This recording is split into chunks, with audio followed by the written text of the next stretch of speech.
Hola, buenos días. Mi nombre es Belén Quesada. Soy licenciada en kinesiología y soy osteópata.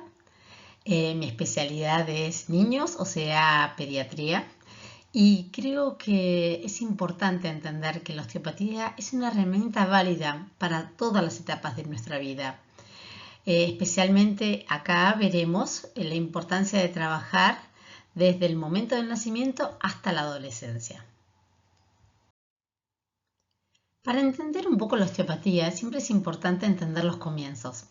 El padre de la osteopatía era Andrew Steele, que nació en Estados Unidos en el 1828 y falleció en el 1917, hijo de un padre granjero, metodista y también era médico.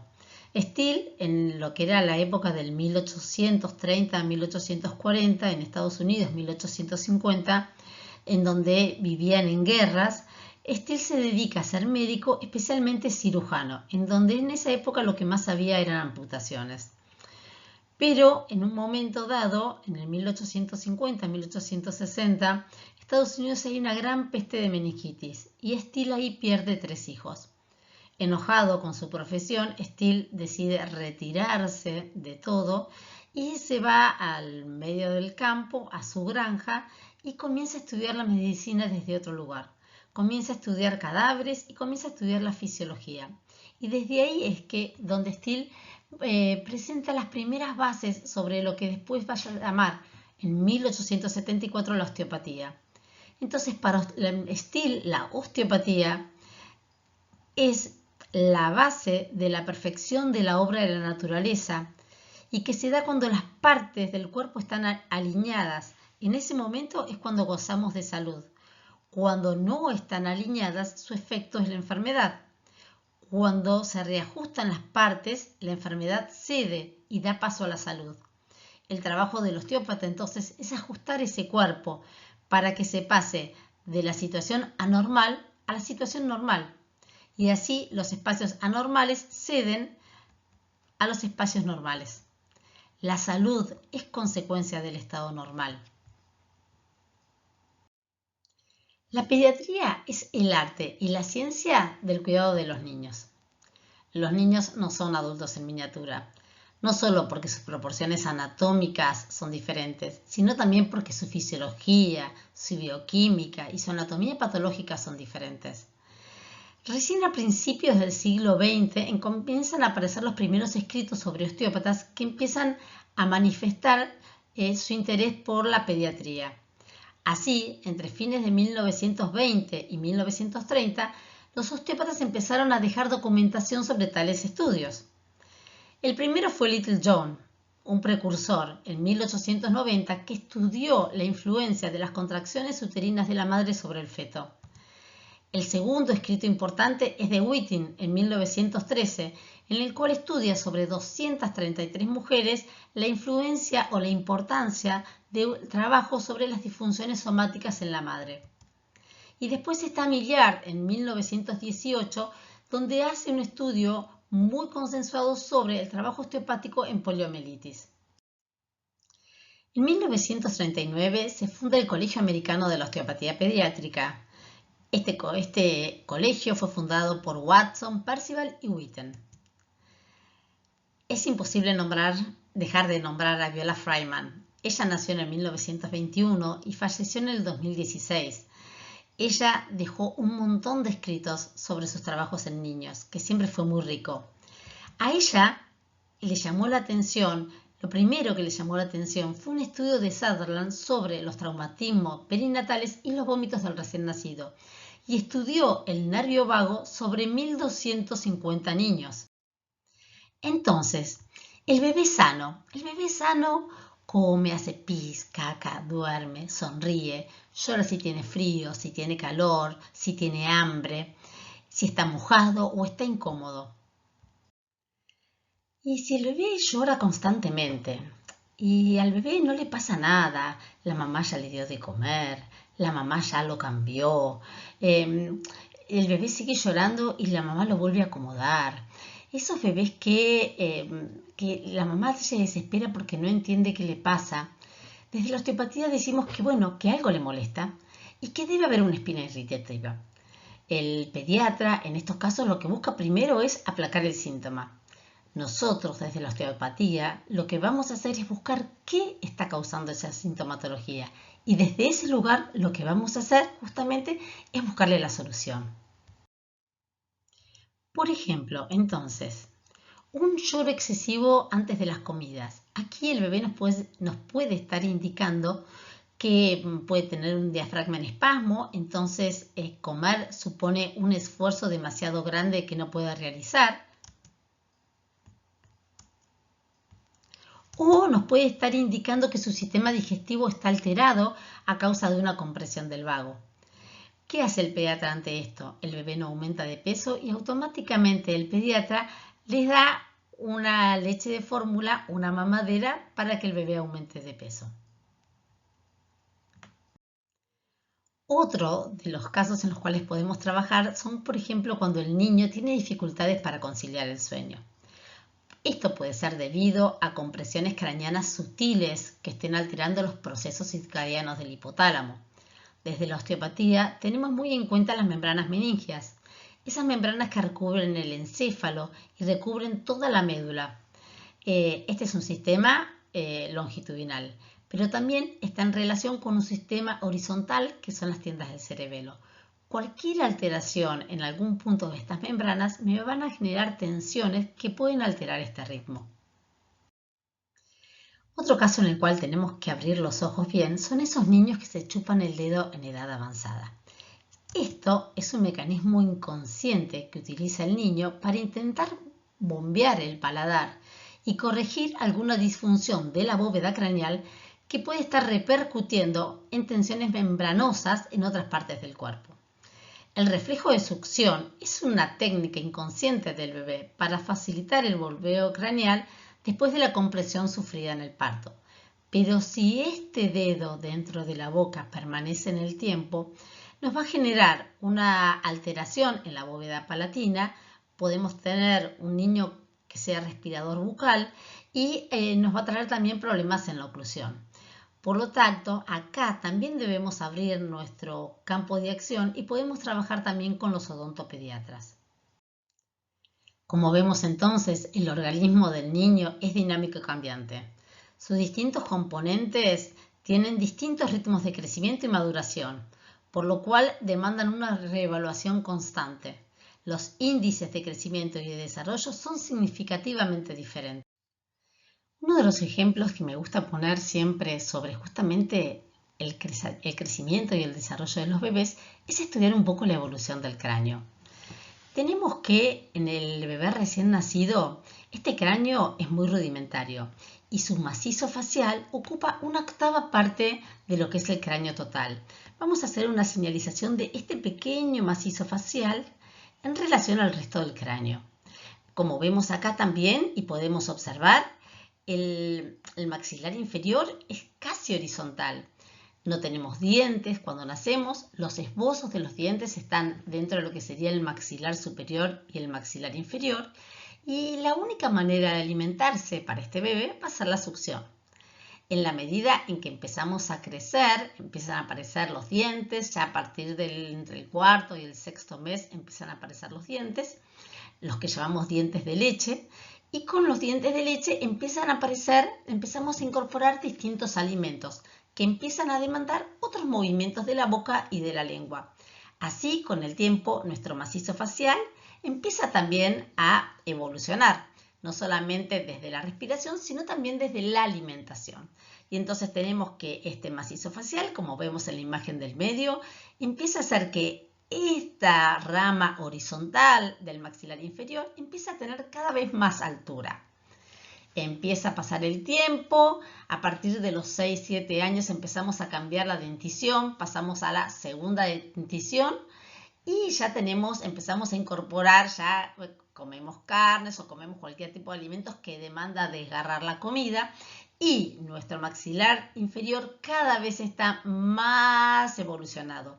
Y es donde tenemos esta rama, como vemos en la última imagen, esta rama horizontal totalmente horizontalizada y ya con el esquema en nuestra adolescencia de lo que sería nuestro macizo facial ya casi como el de un adulto.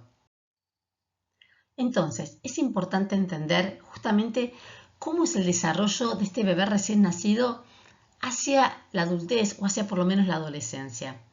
Sabemos entonces que en el bebé recién nacido su sistema de alimentación va a ser la succión, es un bebé que depende totalmente de sus padres para sobrevivir, el ser humano es muy inmaduro cuando nace, no hay un control de cabeza y todo esto empieza a evolucionar, empezamos a controlar la cabeza, nos empezamos a desarrollar, nos empezamos a mover, empezamos con el sentado, ahí incorporamos alimentos que nos permitan esta verticalidad del tronco, empezamos con a rodar, con el gateo, nos paramos.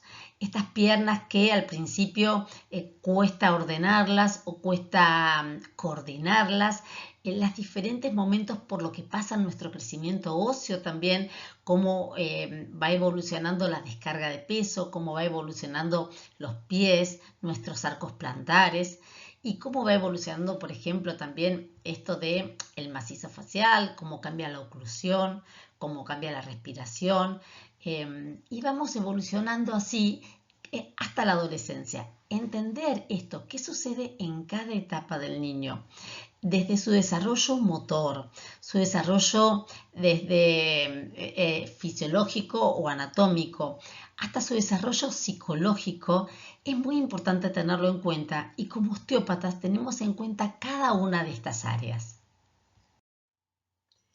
Parte de esta evolución es entender, por ejemplo, cómo los lactantes o los niños pequeños dependen por completo de sus padres y del medio para su sustento y nutrición. Se consideran que forman parte de un sistema biopsicosocial complejo. Durante los primeros años del desarrollo, esta díada padre, madre y niño funciona como una unidad, aunque el niño y los padres sean individuos separados. Esta díada debe ir de a poco separándose y el niño va adquiriendo de a poco su independencia. Y entonces, de ahí en más, todo en la vida es movimiento.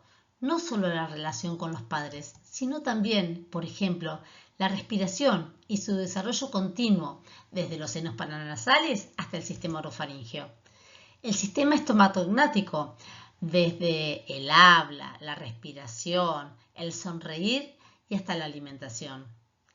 La estructura, en función de las demandas, la lucha constante contra la gravedad, el camino hacia la bipedestación y desde la bipedestación todo lo demás, saltar, correr, todo lo que nos permite desarrollarnos en este camino. Y los órganos que también van creciendo y desarrollándose según van creciendo nuestras necesidades. Y entonces, ¿qué debemos estudiar para poder entender este complejo mundo de los niños? Y aquí está nuestro desafío. Entender, por ejemplo, desde el embarazo. Entender todos los cambios que se van a dar en la madre a partir de su gestación. Cómo van a ser sus cambios en el primer trimestre del embarazo. Cómo se va transformando su cuerpo. Cómo se va transformando la columna de la madre durante el crecimiento de su feto. Y cómo se va transformando hasta el último momento para que su pelvis termine de alojar este bebé ya próximo al alumbramiento. También debemos estudiar desde la neonatología cuáles son los distintos cambios fisiológicos que transcurren durante estos 9 meses del bebé. Entender un poco desde su embriología y un poco entender cómo es la nutrición de esa madre hacia ese bebé. Y el parto, otro gran capítulo a estudiar, ya que las dificultades en el parto pueden darnos cualquier patología de las frecuentes. Por ejemplo, pueden ser la causa de un reflujo. Entender cómo es justamente esta presentación del bebé, cómo trabaja el pubis de la madre y cómo trabajan las contracciones uterinas sobre este bebé por nacer, hasta cómo son las maniobras o las distintas maniobras que tenemos para el momento del nacimiento. Por eso es indispensable conocer y entender el feto a término, el bebé de 40 semanas de gestación, pero también debemos entender el bebé que nace de 30 semanas de gestación o el que nace de 36 semanas de gestación. Debemos conocer cada etapa del bebé. La pelvis materna, cuando la madre presenta una pelvis tal vez más estrecha que dificulta el parto, y el parto mismo y todas las variables de parto que encontramos. En el bebé nacido a término, el tronco es el volumen más grande, pero este puede sufrir ciertas compresiones durante el nacimiento casi sin problema. En cambio, la cabeza fetal ofrece una mayor resistencia y por eso es considerada obstétricamente como el volumen más importante. Para reconocer un poquito cómo es la cabeza fetal, debemos reconocer que en el momento del nacimiento el bebé va a presentar 6 fontanelas. La fontanela más importante o la gran fontanela es la fontanela bregmática, que se encuentra entre el frontal y los parietales. Esta fontanela termina de desaparecer entre los 18 y los 24 meses. Casi a partir del año es casi imperceptible, pero aún radiográficamente se puede encontrar. La segunda fontanela importante es la lambda. La fontanela lambda es entre el occipital y los parietales y más o menos encuentra su fusión entre los meses 10 y 12 meses. Después tenemos la fontanela del terion. Esta fontanela está entre el hueso frontal, entre el hueso parietal, entre el temporal y las alas mayores del efenoides. Y más o menos desaparece entre los 4 y los 6 meses.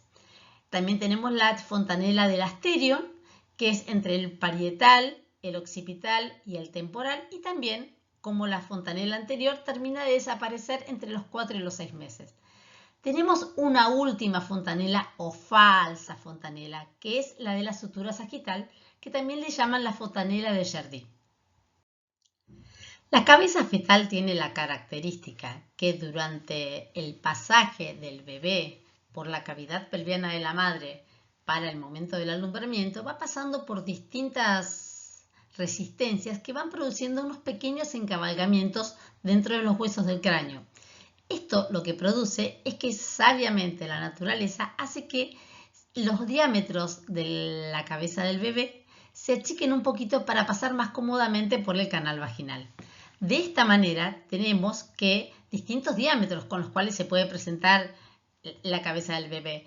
Tenemos, por ejemplo, el diámetro suboccipito-bregmático, que es el más común de aparecer y que termina siendo solamente de 9,5 centímetros. Pero también podemos tener, por ejemplo, el fronto-occipital, que sería de 12 centímetros, o el mayor de todos, que es el vértico-mentoniano, que termina siendo de 13 centímetros.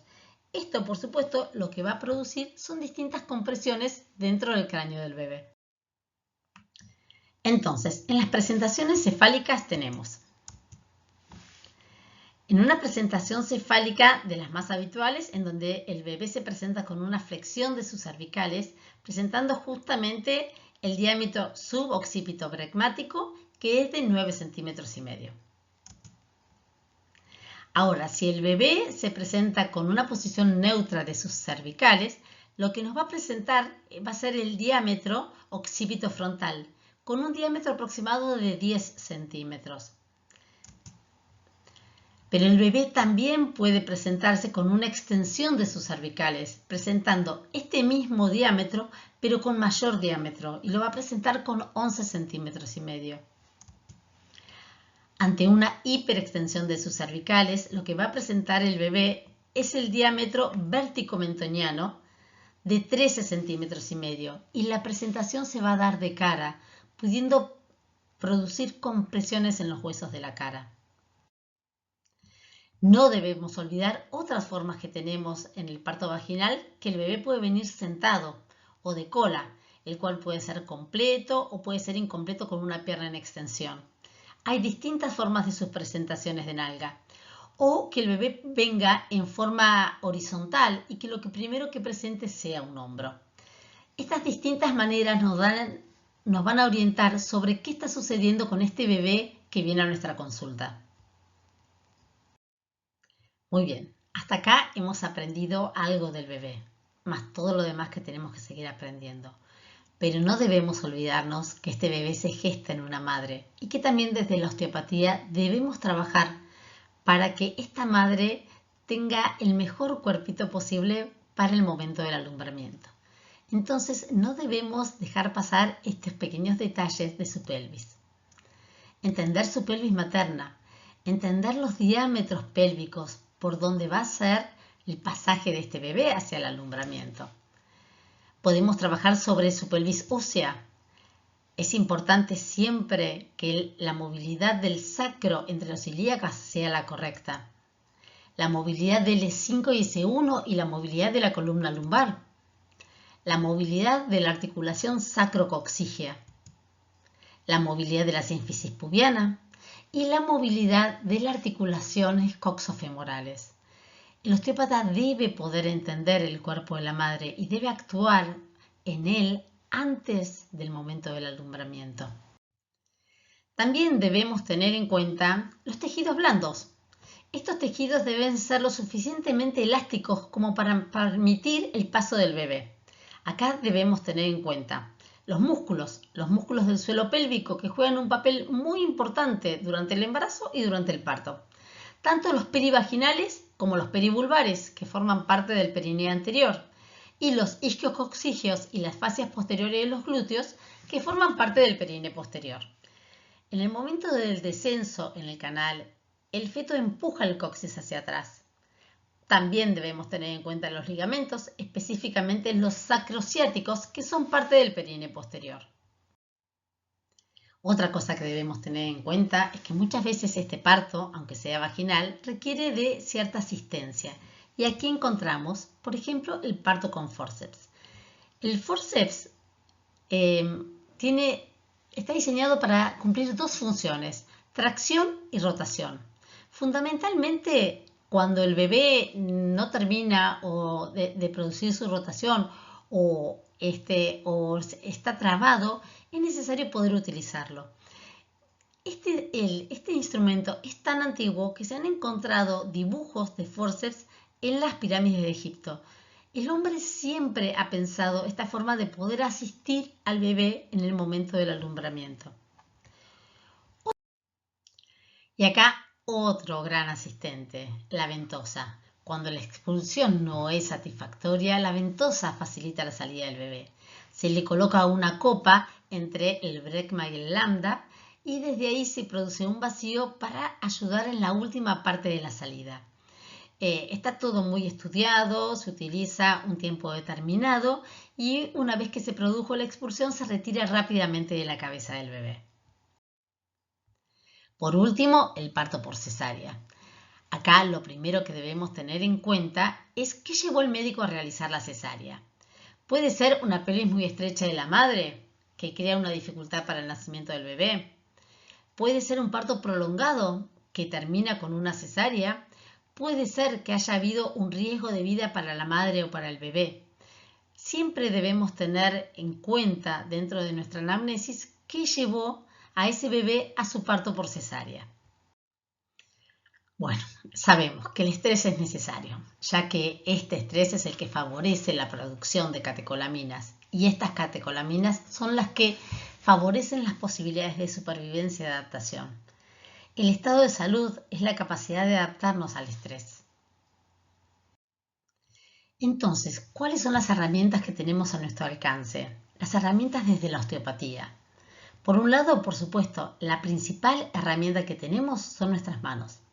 Nuestras manos deben ser suaves, cálidas, esas manos de madre o esas manos de abuela, esas manos que al bebé le van a generar confianza.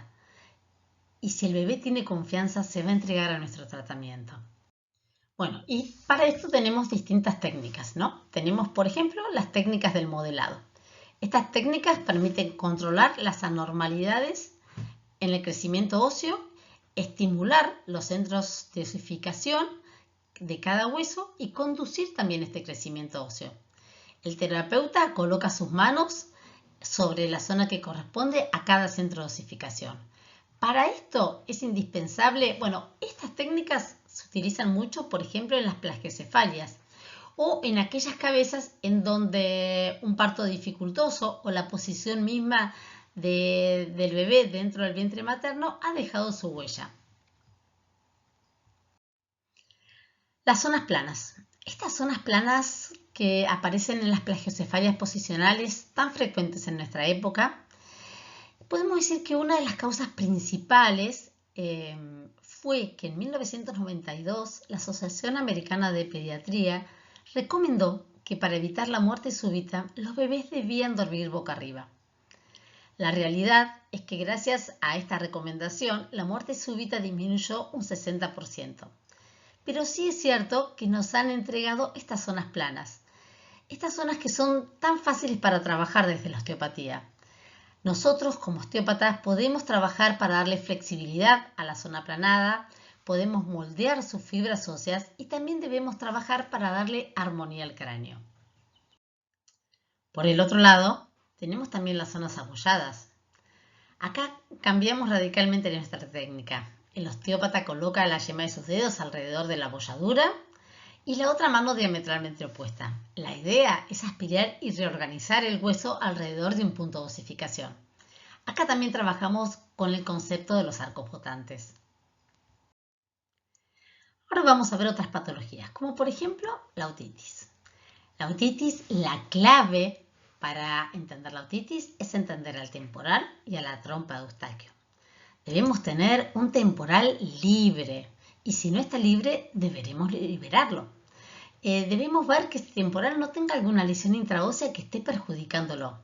También debemos entender y conocer a la trompa de Eustaquio. Esta trompa de Eustaquio que ocupa un lugar determinado anatómicamente y que como une al oído con la orofaringe, debemos entender este intercambio que se produce de presiones. Todo esto es indispensable para poder aprender una técnica, para poder solucionar el tema de la otitis. El lagrimal tapado. El lagrimal no se tapa, simplemente que el conducto se cierra o por una posición alterada del hueso o por falta de elasticidad de sus fibras óseas.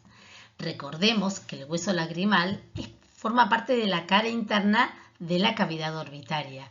Entonces, si se altera el cráneo, puede alterar también los huesos de la cavidad orbitaria. Y desde aprender un poco el mecanismo de todo esto, podemos resolver también el lagrimal tapado. Otro gran tema, el reflujo en los bebés. Este reflujo gastroesofágico. El esfínter esofágico inferior es un músculo que se encuentra en la base del esófago. Se abre para permitir que los alimentos pasen hacia el estómago y en el momento que pasa debe cerrarse. Es un músculo liso que está inervado por el nervio vago. Y cuando este músculo se relaja demasiado o se relaja por demasiado tiempo, el ácido que se forma en el estómago pasa al esófago y esto es lo que produce vómitos o acidez. Desde la osteopatía tenemos en cuenta varias cosas que están vinculadas a las regurgitaciones. Por ejemplo, la compresión excesiva del agujero rajado posterior. Recordemos que este agujero es el que le da el camino, el pasaje del nervio vago, desde el cráneo hacia la periferia. Y también debemos tener en cuenta la sincondrosis esfenobacilar. Otra cosa importante que podemos encontrar es el cóndilo del occipital. Cuando este cóndilo está anteriorizado, por ejemplo, por un acortamiento de los suboccipitales, tiende a cerrar este agujero rajado posterior. También podemos conectar algunas regurgitaciones con la irritación del parasimpático izquierdo, que recordemos que sus ramas terminales son hepatogástricas. Y la sincondrosis esfenobacilar podría desempeñar un papel muy importante en la irritación del núcleo del nervio vago.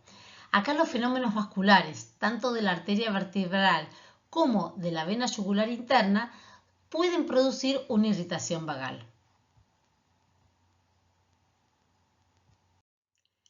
Otra patología frecuente de ver, la tortícolis. Sabemos de la tortícolis por nuestra formación de grado, que por definición es una inclinación lateral de la cabeza con una rotación del mentón hacia el lado contrario. La etiología, acortamiento o fibrosis del ECOM o del trapecio, que es un poco raro pero que también aparece. Algunas malformaciones musculoesqueléticas asociadas a distintos síndromes como el de Klippel-Field, el Arnold-Chiari, la condroplasia, la osteogénesis imperfecta, la enfermedad de Morquio, etc. hay varias de estos síndromes que cursan también con alguna tortícolis. También debemos nombrar aquí la parálisis obstétrica en el momento del parto, alguna lesión que se haya producido, o la fractura de clavícula durante el parto. Si hablamos específicamente de la tortícolis muscular congénita, sabemos que hay una fibrosis y un acortamiento del ECOM. La anatomía patológica permite observar que hay un tumor fibroso que presenta depósitos de colágeno y de fibroblastos alrededor de las fibras musculares atrofiadas. La etiología: un parto difícil durante un periodo expulsivo prolongado, o un bebé grande con una distocia de hombro, o una presentación podálica, o una fractura de clavícula durante el parto, o una parálisis obstétrica. Desde un análisis osteopático tenemos en cuenta las inserciones del ECOM. Estas se encuentran sobre zonas cartilaginosas altamente susceptibles a presiones mecánicas durante el periodo perinatal. De esta manera encontramos que en sus inserciones proximales, el ECOM sobre el cóndilo del occipital va a ser una tracción anteriorizando este cóndilo del occipital. El axis va a rotar sobre el odontoides hacia el lado opuesto para compensar este movimiento. Por el otro lado, tenemos las inserciones distales del ECOM sobre clavícula y esternón. Es muy importante desde la osteopatía no solo poder trabajar el músculo o la base del ECOM desde su estructura muscular, sino también todo lo que ha producido estas tracciones sobre sus inserciones, tanto proximal como distal. La bronquiolitis, otra patología muy común en bebés y niños. Por definición, la bronquiolitis es una reacción bronquial inflamatoria que se presenta en bebés y niños hasta los 2 años de edad, que casi siempre está ocasionado por un virus. En el 80% de los casos es el virus sincitial respiratorio. Pero también hay otras causas que debemos tener en cuenta. Debemos tener en cuenta que en bebés prematuros, en bebés de bajo peso o con diabetes o que han padecido una diabetes gestacional, podrían tener un déficit de surfactante en sus pulmones. Bueno, esta enfermedad comienza con un resfrío común, que luego continúa con una tos y si sigue evolucionando vamos hacia una sibilancia y podemos llegar a dificultades respiratorias. En la auscultación podemos observar crepitaciones extensas. Bueno, ¿qué hacemos desde la osteopatía? Desde la osteopatía, con nuestro trabajo, podemos acelerar el proceso de recuperación del bebé, haciendo un trabajo específico sobre costilla y cartílagos para aumentar la expansión torácica y mejorar la entrada de aire. También un trabajo específico sobre diafragma y fascias torácicas. No nos olvidamos nunca del esternón para estimular el timo y de ahí todo el sistema inmune, y el sistema linfático para luchar contra la infección y drenar los pulmones. Les sigo mostrando sobre todo lo que podemos trabajar. Ahora les presento el estrabismo. Sabemos que el estrabismo puede ser convergente o divergente. Desde la osteopatía estudiamos muy bien el globo ocular, sus 6 músculos que lo dirigen y sus nervios motores que los inervan a estos músculos. Estos nervios motores son principalmente los 3 pares craneales que los inervan. Tenemos el motor ocular común, tenemos el patético y el abducen o motor ocular externo. Viendo hacia dónde está el estrabismo, podemos decir cuál de estos nervios principalmente son los que pueden estar afectados. Entonces, si sabemos ya cuál es el nervio afectado y podemos estudiar el recorrido de ese nervio desde la salida de su origen aparente en el mesencéfalo hasta la inervación del músculo, podemos determinar y recorrer en qué lugar puede estar afectado ese nervio para dar esa sintomatología que sería el estrabismo del bebé. Sigo redoblando mi apuesta y ahora les presento al piebot. El piebot es una afección congénita que se caracteriza por un pie varo supinado. Generalmente coexiste con displasia de cadera o con alguna otra lesión congénita en otra parte del cuerpo. Por eso desde la osteopatía siempre hacemos una evaluación global del bebé. Sabemos que hay una posición intraútero. Acá lo podemos ver en nuestra ecografía 5D. y que esta posición viciosa intraútero puede compensar con algo en rodillas. Pero también se pueden dar por compresiones anormales, por las pérdidas amnióticas que se pueden formar. También puede ser por un feto grande o también se puede dar ante un embarazo gemelar. ¿Qué encontramos en el pivot si lo podemos ver gráficamente? Tenemos que el escafoides, este que tengo acá es el escafoides, ¿sí? Vamos a ponerle un poco más de brillito. Este es nuestro escafoides. El escafoides ha virado hacia medial, articulando con el cuello del astrágalo. Cambiemos de color entonces y vamos a ir al astrágalo. Nuestro astrágalo que está acá se va a ir hacia afuera, hacia lateral y hacia arriba. El astrágalo pierde su verticalidad y se va a ir hacia una flexión dorsal. Y vamos a cambiar de color para mostrarles ahora al calcáneo. Acá tenemos al calcáneo. Y el calcáneo, otra vez, también se ha modificado su posición. Se encuentra en varo y en flexión plantar. El tendón de Aquiles a todo esto no tiene otra cosa que hacer más que acortarse y ponerse rígido. Desde la osteopatía buscamos la alineación correcta del pie. Buscamos la alineación del escafoides, del astrágalo y del calcáneo principalmente. Buscamos trabajar sobre los tejidos blandos que están en relación con estas estructuras óseas, sobre los ligamentos, sobre las cápsulas articulares y fundamentalmente sobre el tendón de Aquiles. Les sigo contando un poquito de todo. Ahora les cuento de la torsión tibial. Esta torsión tibial que es la que nos lleva los piecitos hacia adentro y que es tan frecuente en los niños hasta los 4 años. Tan frecuente como que de cada 10 niños, 3 presentan esta torsión tibial. Ahora, la tibia en su evolución va pasando por varias torsiones. De hecho, en la gestación aparece que la tibia tiene una rotación hacia la línea media de menos 40 grados.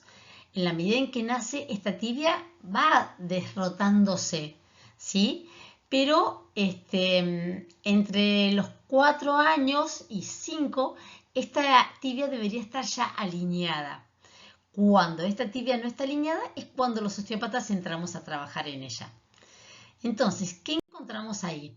Encontramos en niños ya de más de 4 o 5 años que esta tibia, si no evolucionó hacia su alineación fisiológica, es porque está compensando algo. Y compensa o algo de la cadera o compensa algo de los pies. Entonces, desde la osteopatía debemos analizar toda la situación. Debemos analizar su columna, principalmente su columna lumbar, su pelvis, la rodilla que va a estar compensando y qué está sucediendo con los huesitos del pie. Y desde ahí poder intervenir como corresponde. Otra causa de consultas frecuentes en nuestro consultorio de osteopatía son las escoliosis. Las escoliosis las hemos visto muy bien en nuestra formación de grado, pero vale la pena recordarla brevemente. Tenemos las causas congénitas, como puede ser una hemivértebra, una espina bífida, un bloque congénito, una fusión de costillas. En general, estas anomalías frecuentemente nos dan una curva en C, una evolución rápida y una curva corta. Desde la osteopatía también encontramos otras causas para la escoliosis. Tenemos distintas causas durante el desarrollo. Por ejemplo, las causas pélvicas. Una pierna corta desequilibra la base sacra y el sistema neuromuscular recibe informaciones anormales de los sistemas laberíntico-vestibulares, del sistema ocular y del propioceptivo. Todo esto provoca respuestas musculares tónicas inapropiadas en la musculatura vertebral. Esto es parte del gran capítulo de los captores posturales. Desde la osteopatía también encontramos que una de las causas de la escoliosis son las causas craneales. Acá podemos encontrar un factor que puede ser factores maternos, como puede ser una torsión pélvica de la madre o una escoliosis materna. pero también pueden ser factores que hayan sucedido en el bebé, como pueden ser una presentación anormal o un uso abusivo del forceps durante el parto. Todo esto puede provocar un incorrecto moldeado del cráneo del bebé. Las escoliosis craneanas pueden provocar alteraciones en la oclusión, desviaciones en el tabique nasal o también problemas digestivos. Estas escoliosis craneanas, en la medida en que el bebé empieza a crecer en contra de la gravedad, se empieza a manifestar en el resto de la columna. Entonces, se observan bien a edades tempranas cuando el niño ya está verticalizado contra la gravedad. Esto puede parecer ya la diferencia entre hombros alrededor de los 4, 5, 6 años. ¿Qué decirles? Desde la osteopatía podemos ayudar a un montón de niños. Amo mi profesión, amo ayudar a los niños. Poder ayudarlos en todos los aspectos. No solamente desde el reflujo, tampoco les hablé de la enuresis nocturna o si un niño está constipado, y poder encontrar otras patologías más importantes y poder ayudarlos, como niños con parálisis cerebral o niños con acondroplasia o niños con síndrome de Down o niños que ahora se ve también frecuentemente con autismo o con todas las alteraciones de la parte sensórica, que también es bastante frecuente encontrarlos. La osteopatía tiene un campo muy grande y creo que eso es lo que a mí me enamora de mi profesión. Bueno, el campo es inmenso y el estudio debe ser profundo. Creo que entender el desafío es la clave de todo. Les doy muchas gracias por haberme oído. Bueno, espero que hayan disfrutado de esta presentación, que los haya podido hacer despertar el bichito de la osteopatía. Espero poderlos ver en la escuela y tenerlos de alumnos y así seguir aprendiendo de este maravilloso mundo que es la osteopatía. Gracias por oírme y lo veré entonces. Gracias.